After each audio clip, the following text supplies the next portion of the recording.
episode of iSober Recovery Podcast. This podcast is built on one simple belief: recovery is possible. No matter where you've been, what you've been through, or what your path in recovery looks like, there is hope. Every week, we sit down with people who have lived through addiction and found a new way to live. Some found recovery through 12 steps, some through faith, some through treatment, and others have a different stories of their recovery journey. While our paths may be different, our destination is the same: freedom from addiction and long term recovery. If you know or someone you know needs help, visit isoberliving.com. There find free resources. Alrighty, in today's episode, we have Mr. Billy M, all the way from, where are you from? Are you in Arizona? I'm in Arizona now, but I'm from Florida. All right. I've lived in Arizona for 2 years. All right, perfect. Well, if you'd like to go ahead and share it, and I'll do this intro over later. Usually I'll redo them, but go ahead and start sharing. Yeah, well, my name is Billy.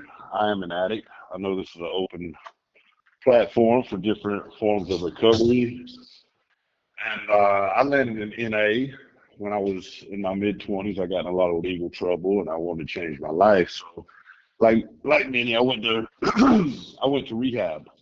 And in rehab, I'd get on the druggy buggy. They'd take us to different clubhouses. So I tried them all: AA, NA, CA, and to be quite honest, I chose NA because the area I was at, that's where all the girls were at. And I was young. I was 26, so I got to see, leave the rehab, see some pretty girls. And I really wanted to change my life. I wasn't completely sure I was a drug addict or alcoholic or a cokehead or anything. I just knew I had a problem with partying. And at that particular time in my life, I didn't like the life that I built, like most people. So I wanted to make a change, and I did. I got in the middle of the program. I did my stint in the 30-day rehab, and then I went and stayed at a halfway house for a year. And I didn't get in a relationship or anything like that for a year. And I got 3 years. I put together about 3 years, That's awesome, and man. Congratulations.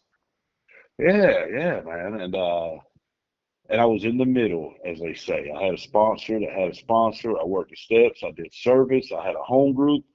I went to meetings, and and so what happened was I moved areas. I moved from where I was at, and I moved to a different area, back to kind of my old stomping grounds, Hollywood, Florida, where a lot of my Oh, family wow. was at. Yeah, a lot of my family and friends were there, and as what happened is I try to get connected there. And back then, I'm 47, 46 years old now. We're talking a long time ago. And you raise your hand there to speak. It's different in different areas. And nobody would ever pick me. Whoever was chairing the meeting would never pick me. And after about a few weeks, it was cliquish. It was biased. And it was like a kid in a new school. And I said, fuck this, man. I'm not going to any more meetings around here. And then I quit calling my sponsor and quit doing my work on myself. And this is a very important part of my story, because I looked good, I felt good, I was making decent money. I had $1 in my pocket, and I went to a concert one night, and this beautiful disease of mine, or this beautiful thinking of mine that puts me at dis-ease, convinced me that I could have a few drinks. And Right. The famous lie, huh? yeah, and it took me 18 years. Maybe 17, but I just say 18. It took me 18 years to get back into the program, and throughout them 18 years, man, I said, "Oh, I ain't never getting back into the program. I ain't never doing that shit again." And I think it was because I know it works if you work it, and I just wasn't ready. And throughout that 18 years, I think it was more like 16. But throughout that time, I mean, I built a career in fitness. I got married. I established an entire life, and but every decision that I made was based on either under the influence or getting ready to get under the influence. So even though, like, my drug of choice is alcohol, it's a drug. It's a terrible one. It's just legal and socially acceptable. So it kind of flies under the radars some drug. Even though I, to me, man, I swear that's one of the worst ones. The way I've seen I people detox off of alcohol through my yeah. job, I mean, it's insane, man. I don't know how that stuff's legal. The long-term effect of that is just crazy. It is, man. There's a saying that us drunks got. It's like drinking won't kill you, but quitting will. You know, Right. and I have personal friends who have died from that, and over them 18 years, twice I quit drinking. I went and got medically detoxed, not at a detox center. I actually went to a hospital, and I detoxed twice, but I didn't go back to the program, man. I would hold on for about 2 or 3 weeks, and I was what that term is, a dry drunk. You know, I just took the alcohol out of me, but I was still full of fear, anger, resentment, self-loathing. You know, all the character defects or shortcomings. You know, full blown. Just didn't. I just wasn't drinking, and I didn't know how to deal with life, and I didn't know how to change my life. So I was just a dry drunk, and I would eventually, you know, my emotions would outweigh my intellect, and I would get back to drinking. So paint us a picture of your addiction. So not necessarily play by play, but just kind of like maybe how old you were whenever you first took your first drink and kind of how it progressed into you realizing, whoa, I have a partying problem. I have a problem with, Yeah, substances. yeah. Well, I'll start. I'll start back to when I was a little kid. I was raised by a single mom. Uh, my mom and dad wasn't together, but he would get me on the weekends and stuff. And around when I was around 5 or 6 years old, he just quit getting me. I was like, what the hell, you know? And I really loved my dad. I was like, he was the coolest guy. He's an alcoholic as well, but a functional one. You know, we always held down a job and that kind of stuff. But but I would a lot of people. I stayed in a lot of houses that it shouldn't have took part in raising me. You know, my mom worked a lot, so I would stay at a lot of weekends here and there, and all of that. And I was at a party when I was like 8 years old, and the people I was staying with, they used to have, you know, the I'm from the country, so you know they build a fire and cook on the grill, and there was a party going on. I stole a few beers out of the cooler, and I ran and I went and laid out in the middle of this field, and I drank them 2 or 3 beers. And for the first time in my life, I didn't know it then, but I know it now. I felt okay. My mind slowed down, and I felt so wonderful, and I felt free. And all the anxiety and the shame, I didn't know what anxiety was then. I had probably never even heard the word, which is my disease in some form. And I had some shame from some things I've been through as a kid. It all finally went away. And it was the greatest feeling I had, man. I instantly fell in love with it. So after that moment, anytime I could get a beer or whatever, I wasn't a full blown alcoholic. Yeah, I mean an active alcoholic, but I loved it. I loved it, man. It was the best feeling in the world. And once I was, you know, 15, I was an everyday pothead. And every time there was beer, I would have some beer. And it just progressed. It progressed into that, man. I forgot your entire question, but that's how it got introduced to me. And it was instant love affair. It was till death do us part. You know, I love this stuff. No, yeah, I was just simply asking your progression on it, like for me Yeah. it was Okay. a partying type thing until, up in my 20s, then I was like, whoa, like I'm actually just doing this to change my mood now. And that's kind of when I started realizing, I might Yeah. be an alcoholic or I might be a drug addict. Yeah, yeah. I mean, once I was 15, I was an everyday pothead. I mean, I wanted to get high as soon as I woke up. I wanted to be high all through the day, high before I ate, high before I went to school, high when I got out of school, high to go to sleep. But I didn't know in my culture, man, everybody smoked weed, you know, where I lived. So it wasn't labeled as an addict yet. But obviously that was the behaviors. But I'll fast forward, man, and and when I was like 18, I did my first little bit of cocaine, loved it, you know. I'll fast forward to uh, so before I fast forward, so when I grew up, man, I grew up in a blue collar country atmosphere, culture. So it was common. All the men, they get off work, they fill up their cooler and they drink beer, cook on the grill. I don't even mean a party, just at their house. They drink until they go to sleep at night. And that was it wasn't called a functioning alcoholic. That's what it was. That's how it was where I grew up. That was the lifestyle. So that's what I adopted. And when I get off work, I always wanted a beer. Give me a 12 pack, 18 pack. And here's the progression. So when I went back out at say 28, 29 years old, and it started out like that. It ain't like I had a few drinks at a concert and I was panhandling for money the next day.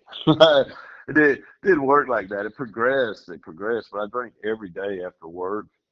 And then it turned into where I'm drinking an 18 pack, two 18 packs after work at night, pissing the bed all the time because, your tolerance builds. And then it turns into whiskey. Then it turns in it's hard to put 18 years into just a few minutes, but it got to when I was probably in my late 30s. I was about 40 years old. My son wanted to start a dog business. I worked in the fitness industry in South Florida. So I would work my day, my 9 to 5, so to speak. I'd get off and I would just get drunk every night, recycle, repeat, right? And then when I quit, and then on the weekends when I didn't have to work, I drank from Friday afternoon until Sunday night, like nonstop. Wake up, drink, whatever. And I was already well into withdrawals when I woke up. And a few years before I quit, I worked for myself. I had a dog breeding business. I left the fitness industry and I bred dogs. And I just got to where I drank half a gallon a day. That was at least half a gallon a day, 2 to 3 packs of Newports a day. I snorted a lot of cocaine, but that was like my side chick. Alcohol was my drug of choice. That was my thing. And I snorted a lot of cocaine, but the only thing alive on me, man, was I was breathing. I was spiritually, emotionally, mentally. I was dead in every way. I went from being a man to a child again. Just I was in the shell of a full grown man's body, but I was just a child. I was needy. It was terrible, man. It was terrible. If you could have seen me 4 years ago and see me now, you'd be like, holy shit, man, miracles do happen. Yeah, whole different person, huh? Yeah, yeah. And at the end, my wife left me. And she got her own story, but it's about my side of the street. And I can only grow from my behavior. And I'll tell you, man, it was the hardest thing I ever went through when my wife was actually done with me, because for years it didn't matter what I did. I didn't run around, cheat on her, or beat on her. But as far as my addiction, my alcoholism, me emotionally and physically just neglecting her, uh, she adored me for years and years and years until she didn't anymore. And when she left me and was actually done with me, that's when I was like, holy shit, man. Like that was never a piece of my mind. Like this woman will never leave me. It was like that was the only love I had in my life. 'Cause I definitely, obviously, didn't love myself. I had no love. Um, didn't have God's spirit. You know, I was just a wreck, man. I was a wreck. So I get off on a lot of tangents. But when she left me, I was like, holy shit, man. Like this a lady that adored me can't even stand me, don't even like me, much less love me anymore. Like it's like you're pathetic, bro. You need to make some changes. No, yeah, it definitely makes it's an eye opener for sure. So is this when you seek help? Is this when you realized perhaps I have a problem? This this is oh no, I knew I was an alcoholic, brother. It wasn't like, oh, like I had some awakening. No, Right. I was a drunk. I knew it, man. I mean, I woke up. shaking like a leaf on a tree. I woke up, pissed myself sometimes 2 or 3 times while I was asleep, and get up and make it to my kitchen and shoot me. I'd have to put down about a 12 pack. I was a full blown drunk, like at the end. When I say the end, I don't mean the last month. I mean the last few years. And it, yeah, I had to drink. If I was on beer at that time, it'd take me about 8, 9, 10 beers where I would just feel okay, where the dread was gone, the shakes were gone, where I felt like me. Or I'd maybe if I was on whiskey, I'd have to pour me a big like 24, 32 ounce cup with I don't even know why I put Coke in it. I really don't. I would just literally put a splash of it in there, and I'd have to get that in to feel okay. So if I didn't have that moment where we hear a lot of fellow addicts or alcoholics say, and then I knew I had a problem. Nah, man, Right, and I I guess knew I. yeah, and I guess the better question would be, is this the moment whenever your wife left you, and you had that, whoa, did you at least, I Well, guess, have I that I need to get help moments? or you know what? For a long time, every night I was an outside drinker. I sat on my porch and drank, and sat on my ass and listened to music, played on the phone, just whatever, right? And what happened, she was like, I want a separation. She'd already been living somewhere else, but because a child died, she was native, she had to stay on the res. I won't get into all that, but we wasn't living under the same roof at that moment. Um, but she finally said, I want a separation.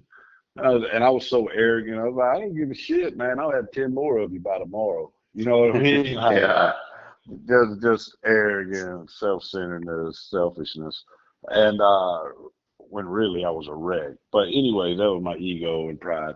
But I was like, okay, and I talked to a friend I haven't talked to in quite a long time, a platonic friend, but a female, but platonic, and she said, Bubba, I told her, I was like, yeah, she fucking left. I don't care, whatever. She's like, Bubba, you gotta quit drinking. And I said, okay, just like that. It's like I just needed somebody to tell me because I would cry every night on my porch and say, man, God help me. I wanted to quit drinking. Like a lot of people say, I'm trying, I'm trying. Didn't try to quit. I just wanted to quit. There's a difference. And I'm actually going to do a video. I'm going to do some content on that soon because Yeah, I that's get a so that's many a really good comments. subject right there. That exactly Yeah. what you said. Yeah. So I get so many comments. I mean, I don't know if you really check my pages, but let's just say more than a couple of people. I'm very blessed. I get to make a difference for a lot of people. I But agree. there's so many comments. People say, "I'm trying. I've been trying. I've tried this. I've tried this. It doesn't work." No, you ain't working, motherfucker. Uh, but there's It's a a program difference of action. between You're very correct. It is a yeah, program of action. yeah. Yeah, and I think that's why a lot of people relate to me. All the suggestions I give in all my content, it's all action. But Mm. I don't want to. You get me talking about that stuff, brother. I'll keep going for 2 hours. But as far as I wasn't trying to sober up or clean up. I just wanted to. But when she told me, Bubba, you need to pour that liquor out, and I said, okay, because nobody knew I was sitting there crying every night saying, I want to quit, I want to quit. And when she said that, she thought I was kidding. There wasn't no like big wasn't some big like fireworks went off, and I said, yeah, I need to, but I don't want to. I just said, okay.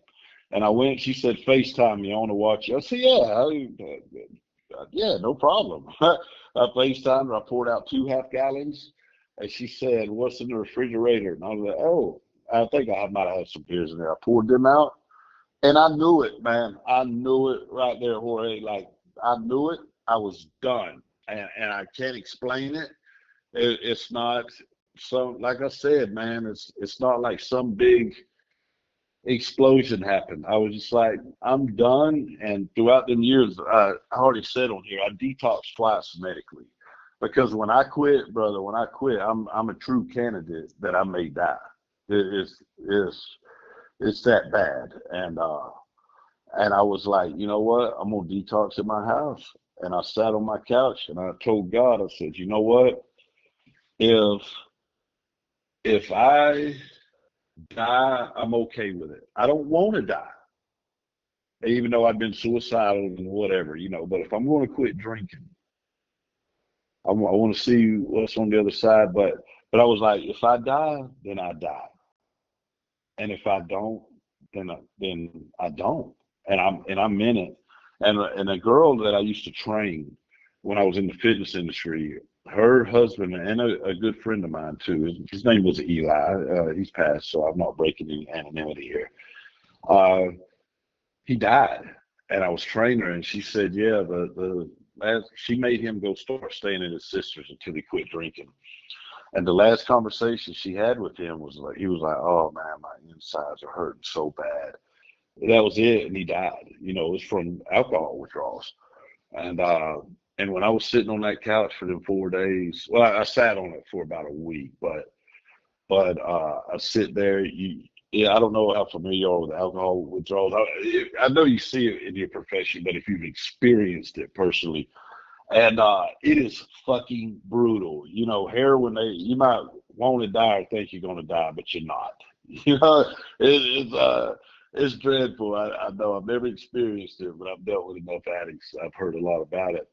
Alcohol, man, I was hallucinating. You see shit like shadow people. You think something's coming at your face, and you jerk and can't sleep. And if you do, it's only for a little bit. You have extreme nightmares. It's complete dread the entire time, and anxiety through the roof. I couldn't move. If I had to go to the bathroom to pee, whatever fluid might have been in me, I kind of got a shuffle. It took me about a week where I could use my fingers, say, like to pick something tiny up, like to get my mobility back for the small things like that. And obviously I lived, man, and I made it through it, and I was determined to turn my life around. And that's where 90% of my content comes from. I don't really talk about my story. It's about how I rebuilt my life, man. And it's And and I, it's a lot on the moments that you have to capitalize on the moment that the when the switch flipped. I mean, when the switch flipped and the feelings that you had at that moment set the foundation for your long-term recovery. yeah, yeah, man. And all I wanted, even though I didn't want to quit drinking, and after about a I don't know, about a week of me being sober, I text my wife. And I was like, hey, you know what? I don't want the separation. I'm sober now. I went, whatever, blah, blah, blah. And I never heard from her. And she was off living her own life. Okay. We'll leave her mess out of this, but let's just say she wasn't at mama's house with a Bible waiting on me. She, Right. she left me emotionally and mentally long before she physically did it. So, um, and then reality hit. I'm like, whoa, shit, she ain't coming back. And then my codependency kicked in that I didn't know I had at that time. And then I'm like, oh, I'm anxious attachment because I have abandonment issues from my dad leaving me as a little kid. All these things I uncovered, since Yeah, that then. come right along with addiction. I mean, you're literally Yeah, naming them dot by dot. yeah. So I've done a lot of work. I didn't just go to meetings. I try to tell people that it's like going in the gym. You can go to the gym every day and sit in there for an hour. Now, you can do it your whole life. Matter of fact, you can do it for 12 weeks and you ain't going to get no transformation. I look at meetings like that. You can go into the gym, sit there an hour every day. You can watch people what they're doing. You can ask questions, but unless you get your ass down there and start doing some work, you're not going to get any results. And that's how it is. That's why I'm such a believer. I'm a 12-step Nazi. You know what I mean? Me too, man. Like Yeah. man, I hurt feelings sometimes when I share in a meeting. Like if you're coming in here and you ain't working the fucking 12 steps, that's the nut and the bolts of recovery. That's where if you don't have a higher power, you go, okay, maybe something greater than me does exist. I won't start getting into the steps too much, but you got step 4 and 5. We would all be perfect if we knew what was wrong with us. We could just fix it. Okay, yeah, I'm fucking all these things. Okay, let's flip the switch. We don't know. We have to uncover it. Then we have to admit we have all these things. Then we have to take responsibility and accountability for them. Then we have to practice not acting out on them. And then yeah, the fucking 12 steps is the nuts and the bolts, man. It If you just is. want to go to a meeting and a few cookouts and wear an NA shirt, you're not going to get to the core root of the spiritual dilemma that you have. Right. And while we've been on this, you sit there and tell your story. You've been, taking that fourth step, talking, well, that was my ego. Well, that was my, this and that. It just proves to me that you worked your fourth step, your fifth step, carrying those character Yeah. defects out. And you're very right. If we sit there, that's actually one of my mentor's favorite lines is that if you sit in a gym, you're not going to get an effect. Really? You know what? I've never heard that before. I swear that it's my own analogy because I am a workout guru. That's cool. Okay, cool. So I'm not the only one that Yeah, no, he's a pretty good author out here in Oklahoma City.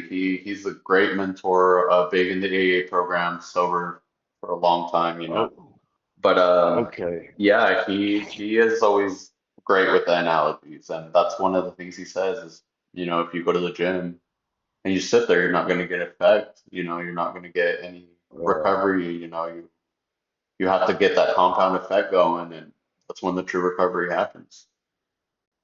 yeah, yeah, that's it, man. And I was in a meeting last night, and I went with my sponsor. I really call him my mentor, man. I love the guy to death. He's got 48 years. He's the coolest, smoothest guy, man. I mean, he's just. I absolutely adore him.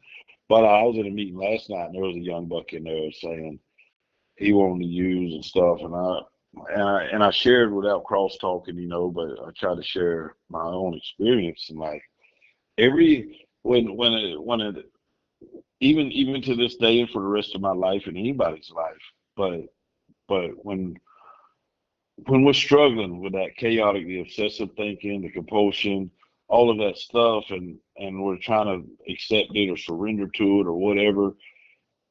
It, if you choose to use, you don't grow from that. You just divert backwards into where you're already sitting into the known. But if you make it through that to the other side of that, that's where the awakening is. There isn't just one awakening. Step 12, through working these steps, blah blah blah. You'll have a spiritual awakening. I thought it like, ooh, I worked my 12 steps and here's my Right, the awakening. It's gonna heavens are going to happen. open up, and he's going to come down in the chariot and let you know you got Yeah, that. Yeah, that's how I was at the beginning as well. yeah, and I try to explain to people awakenings they come one Yes, after they do. another, and and uh and it's like it's on the other side of that hard. Anything we want in life, whether it's business, physical, emotionally, financially, it is on that next level is on the other side of that hard. And if you give in, you're not going to fucking experience it. You're not going to get it. You're not going to reap the rewards. And that reward at the end, that clarity, that awakening, that epiphany, whatever you want to call it, it'll get you way higher than any drug. It's such a great moment. No, yeah, I highly believe in that. So I do want to ask you on the fourth step advice, fourth and fifth step. Oh, I have, okay. well, where I work, I mean, there is guys constantly doing their fourth and fifth steps. And sometimes I feel like they can get caught up in it, or it's one of the tougher steps. And, Yeah. sometimes I tell them, like my sponsor told me, if you're overthinking it, you're probably not doing it right. It should be like, now, yeah, you have to put your work into it, but don't overthink it. I mean, what is your best advice on it? Uh, well, my advice, my experience is for one, I'm, this is actually relevant to your question. I didn't know this is a whole other topic, but I'm extreme ADHD. So that's one thing when you're doing something you don't know how you're doing, you don't know how to do it. You like overthink it, like you were just saying, and you're like, well, what's the right way? There is no wrong way to do a step. Period. I had to keep getting that drilled into my head. Like there isn't a wrong way. Just put your fucking pen to paper. In my experience, the sponsors and the times I've worked the steps, I did not use the step working guide. Not by choice. It's just my sponsors didn't use it. But I did a lot of writing on step four, and when we started this, I said I had a lot of shame in my life. Well, I participated in a sexual act with another kid when I was a kid, and I wasn't abused, thank God, nor was I an abuser. But I still, when I participated in what I participated in, I knew it was wrong, and it created so much shame in my life. When I took them first beers, that was one of the things that finally went away that I was obsessing on. For that temporary moment, it went away, right?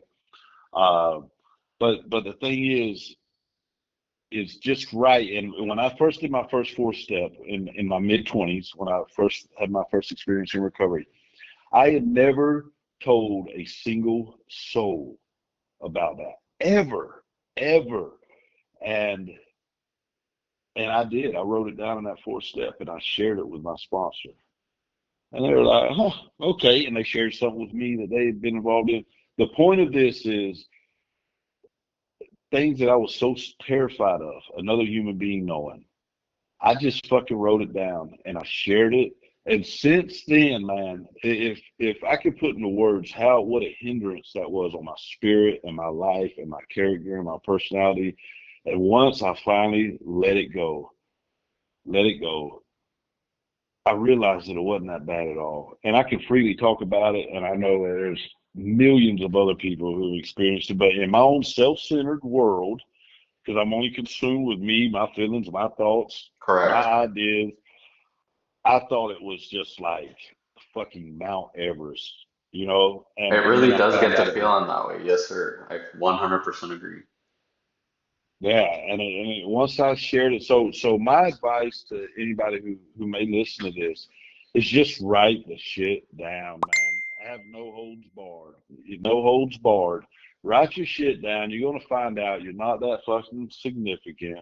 Mm. And once you actually let go, build up the courage and have the willingness to write that shit down and share it with another person, you're gonna find out that it might have been uh, a fucking mountain to you, and then you're going to find out it's just a little molehill. It doesn't lead you forever, but you find out it wasn't a stronghold that you think it was, and you'll find some type of freedom, or at least I hope you do. You'll find some freedom, and it's the first step to start working through that. And in the Living Clean book, in the program I'm in, there's a line in it. I love that book, by the way. And there's a line in it, and it says, "The only way past it is through it."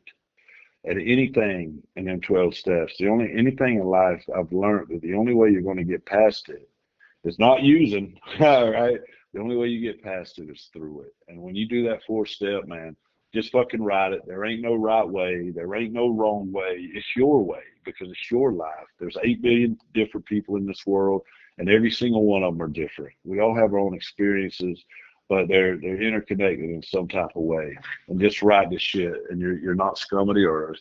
All the shame that you've been burying and carrying and dragging behind you on that bag, you'll find out, man, it's you're giving it much more weight than what it actually is. No, that's very right. And what I like to tell sponsees is, if you're working the program correct, there's chances are you're going to do a second, fourth set. So just get the first one done. You'll think of other things that may have come up as you work the program. They'll start popping up. Yeah, yeah. And I'm glad you brought that up. My dinner with my sponsor last night was actually we went over the second step, and we came to believe that a power greater than ourselves could restore us to sanity, and uh, and that's my third second step. I did it in my first bout of recovery, but in the second bout of recovery, my last bout, hopefully God, just for today, I'm starting my second set of steps, and to uh, back on what you were saying, the things I'm going to cover in this one are not the shit that I covered in my other one. Because I'm a different person, different life, different people, different places, different things. Maybe the same behaviors, but they're a lot less now. So So, yeah, man, there's that saying, what comes after step 12? No, it's not 13. We ain't 13 stepping nobody. I know What that's comes at, right. yeah, what comes after step 12? Well, step one, man. Step one comes. No, that's great. And Well, since we're on this was one of my questions I wanted to ask you. What is your advice on picking a sponsor? actually, I don't think I ever did this wrong. A lot of people, I can only speak from a man's perspective, but I'm sure women maybe have this too, is a lot of people, they want to pick the guy who's got the house, the car, the good looking guy, that guy. Like if you were like me and you went without a good man in your life, I was attracted to the wrong men. It's the guys that were good looking who could get the girls and who could fight. Uh, when picking a sponsor, it's like they say, pick somebody who has what you want. And for me, it was the gentleman that had that spirit, man. That he was comfortable in his own skin. He had a disposition, a demeanor about him. That's what I want. I want to be able to completely relax, be comfortable where my feet are at, and it's a feeling. I don't really know how to verbalize it, but it's a feeling. But don't spend forever and ever trying to find that person because it might take you a while. But just get a sponsor that has somebody that has something that you want. And for me, that was somebody I admire. Not what they have, I admire who they are. Wow, I really like that. So, a couple more questions for you, which it's been a great talk, man. I really do like your point of thoughts on things. Yeah, and So, I'm glad you interject and start asking me questions because it's hard. It's like I'm not talking to people. I can't read their faces, so I like just to share my story. It's kind of difficult for me, but I love answering questions and sharing my no, yeah, experience. and Go that's ahead, what this brother. is about. That's what this is about, and it's already paid off. When I started this podcast, it was because I wanted one, as long as someone listens to it and they get one sentence out of it, that's already Yeah. done its job, And there was a guy that I had on my podcast that's like gave me a great quote, and I'm like, wow, that's a really good quote. And he's like, well, I heard it on your podcast, and it's gonna stick with me for life. And I was like, dang, man, like that's great. It made my heart Yeah. happy. That's great. And you know what? Something I shared last night when I shared after a young gentleman that was struggling, and I remember in my first, you got to think, my wife ran off. I'm wondering what she's doing, who she's doing. My business is to the ground. My life is destroyed. So yeah, you can only imagine how the insanity I had going, and I would be struggling at one of these mountains, and I would have to go to a meeting every day. I would have to be reading, listening to podcasts, talking to people, sharing, and it might take a week, it might take 2 weeks, and then in one instance, I would hear something, and I would go, "Damn it, that's it, man!" And I would have that awakening, I'd have that epiphany, and then I would make it through that. But I would. The point of this is, I would have to do all of that to get that one answer that I don't even know the answer I'm looking for, right? You don't know what you're looking for. You're That's just a, looking to get out of that insanity you're in. and that's exactly right. And I mean, in my faith, I believe in God, and He will set people, He will use people to reach you, and He will use Yeah. people's testimonies, and that's what this is about. So while we're on that subject, what was your faith like when you were in addiction versus Oh, sobriety? I'm glad you asked it, man. Like you, uh, both of my experiences may help someone. So when I first turned my life around in my mid 20s, uh, I was agnostic. I grew up believing in God, but my life had become such shit. Uh, I was agnostic, and I had this awakening, like, hey, man, everything that I look at, everything my eyes touch, meaning man-made, was made by something. It's pretty naive of me to think that this beautiful world and these ecosystems, how everything flows, wasn't possibly made by a creator. And now let's fast forward. Okay, so this time in my using, so I had that moment, and I believe I'm not going to get religious here, but I do believe in God, the Son, the Spirit, the Holy Ghost, the Father, the Son, the Holy Ghost. I believe in that.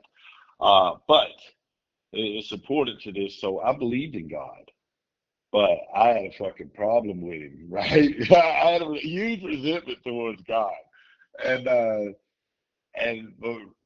in the last year before I cleaned up, man, I don't know if you ever see Forrest Gump, but the Lieutenant Dan, he'd be out there on the shrimp boat yelling at God, "What else you got?"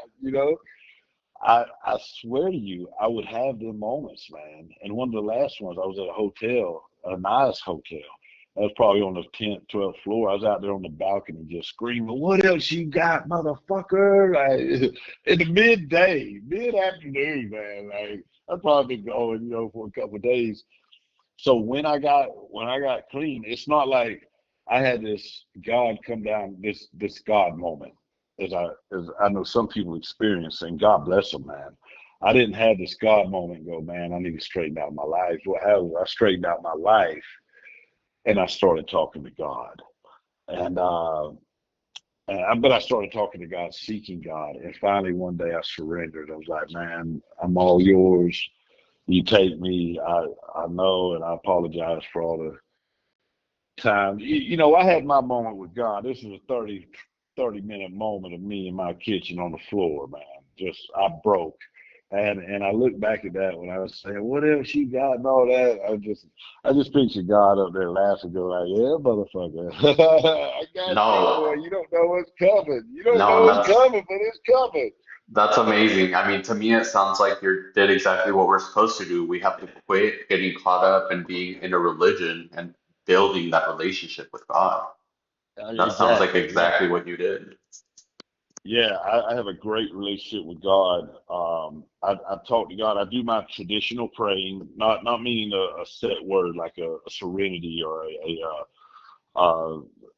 that's them prayers. I'll do pray for this person and bring healing, and your traditional prayer. You close your eyes and whatever.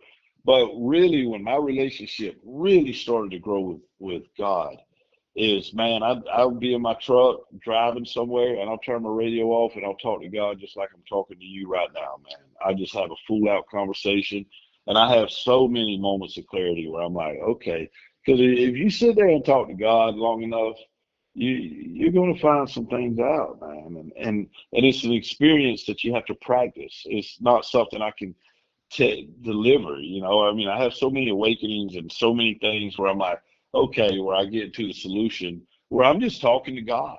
I'm talking to God, man.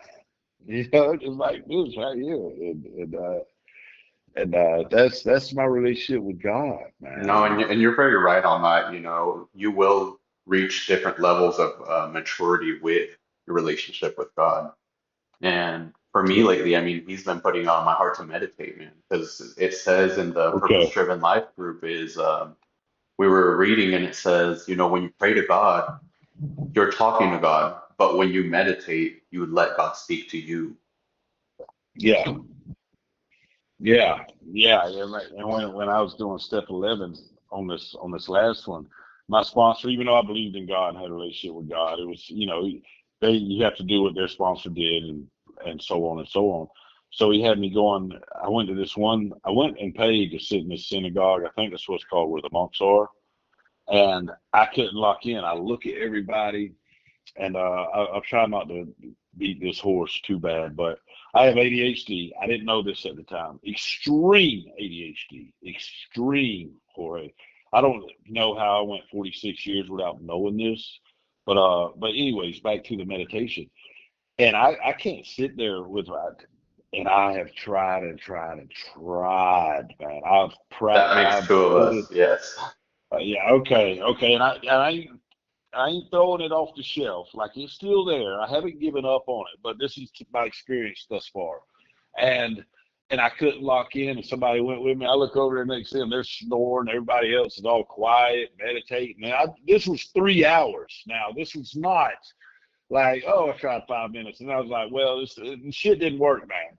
And he's like, okay, we'll go to this other place. So I went to this other place. This other, I paid. I bought a ticket. Other meditating thing, guided meditation shit, and I couldn't lock in, man. And here's what works for me as of today: exercise, working out, man. I put my headphones in. I'm so in tune with my body. all them racing thoughts, all the chaos going around me, the other 7,500 people in the gym, I lock in, man. I lock in. I get in tune with myself, and right now I meditate while I'm moving, and it reverts back to my ADHD. Even as a kid growing up, when it was nap time, say I was in kindergarten, or a couple of different times my mom was able to afford a babysitter, and I'm there, and they're like, "It's nap time." I just lay there until nap time's over. I don't sleep. And I can be dead tired, man. I can work outside all day. I go to the gym, work out. I go to a meeting. I can do all of this stuff and be physically exhausted. And I lay down and my mind is just going. Not even on problems.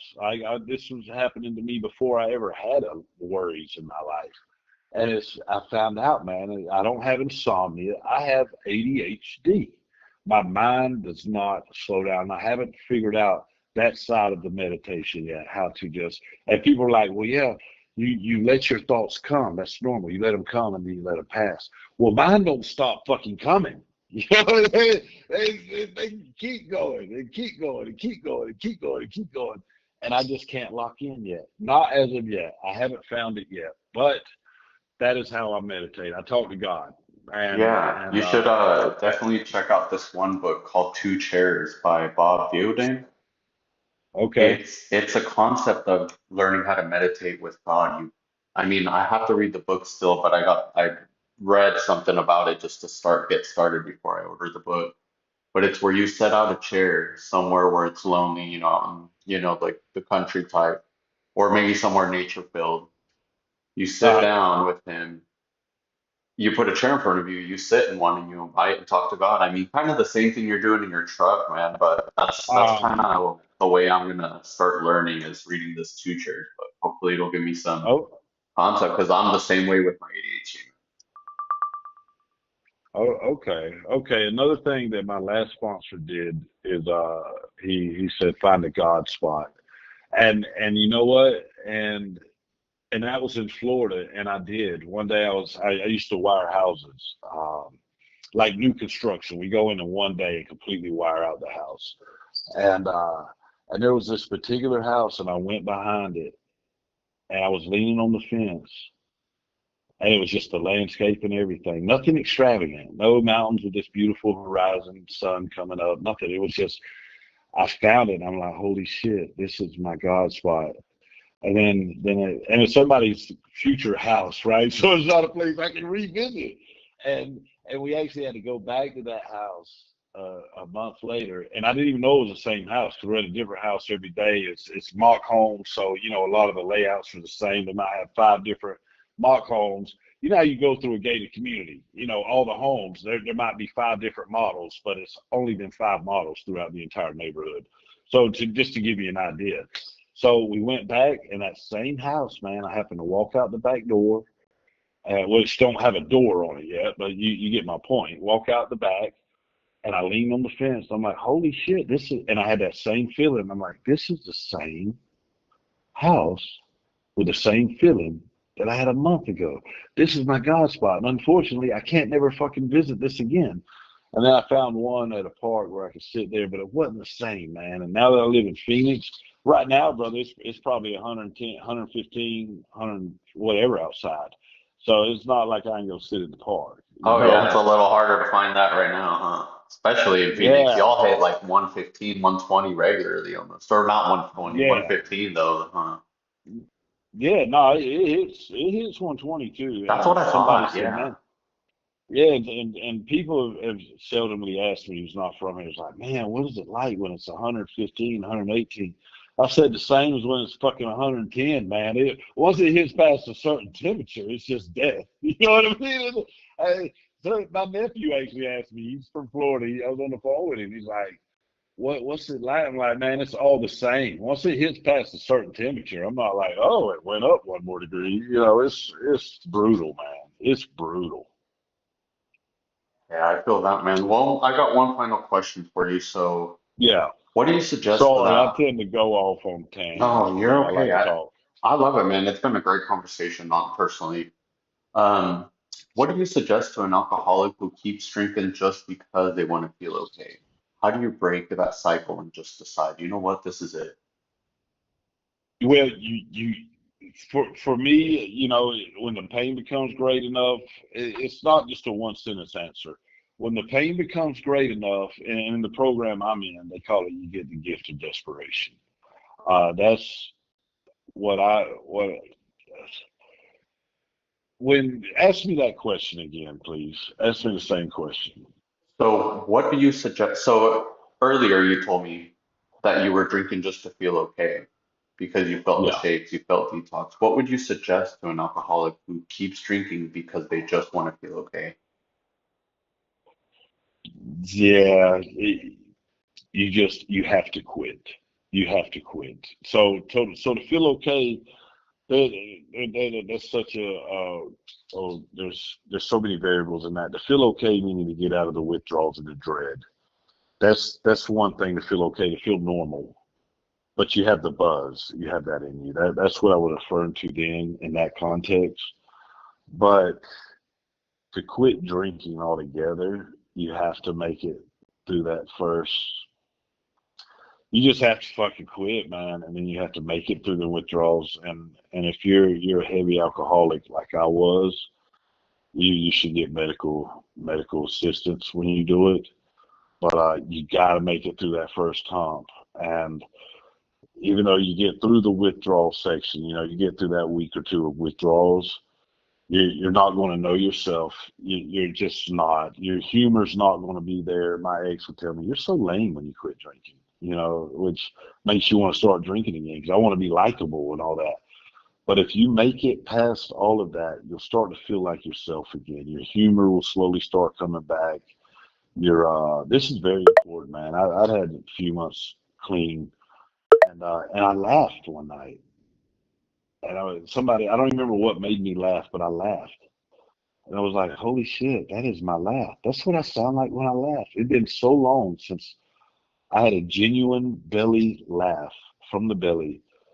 Uh, it takes a while, man, but everything we want in life, whether it's spiritually, emotionally, mentally, always say is on the other side of that hard, man. It's on the other side of that struggle. And if you really want to change your life and change who you are, you have to. There's no one word tips. There's no one quote. You have to fucking go through the hard, man. Nothing good. This is my own quote. That nothing good comes easy. Well, I added to it. Nothing good comes easy, and nothing easy comes good. Anything worth having comes hard, man. Comes with sacrifice. It's You're on very right. it's on the other side of hard. So to answer your question, man, there's not a one word hitter quitter, man. You got to commit to it, write it down on paper, and get through the other side, man. And sometimes the answer is that simple that it's just funny almost. It's something so simple, but it's very right that you just have to stop. You have to break that Well, cycle. You're very right. yeah, my other mentor in Florida, he used to say it's like digging a trench. It's simple, but it's hard. It ain't hard work to dig a fucking hole. I mean, it don't take any brains to dig a trench, but it's a lot of hard work.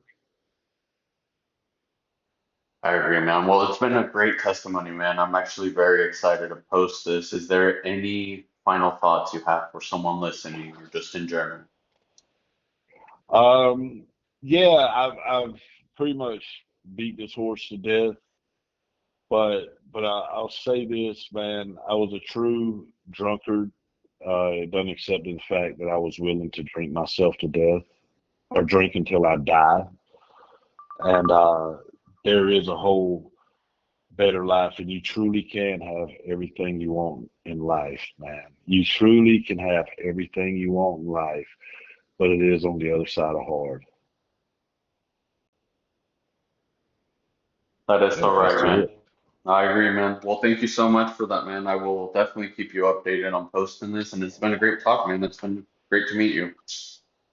I appreciate it, Jorge. Let me know when you post it, man. When I listen to it, I'll either cringe or I'll be like, oh, okay. Hopefully somebody got something like that.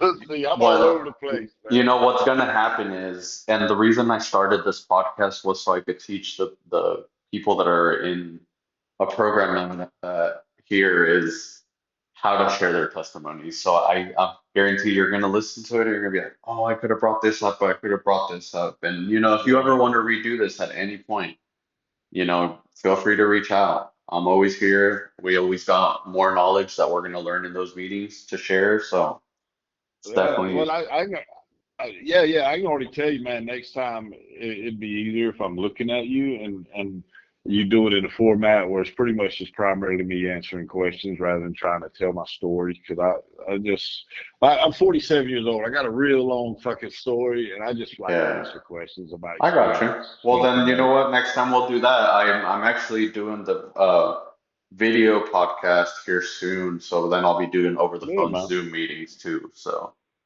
that'll Yeah, be great, man. that'll be cool, man. Yes, Yeah, it yeah. will be. Just whether it's next year or 2 years from now, just whenever, man. I'd love to come back on and share my experience, man. If it That helps another person.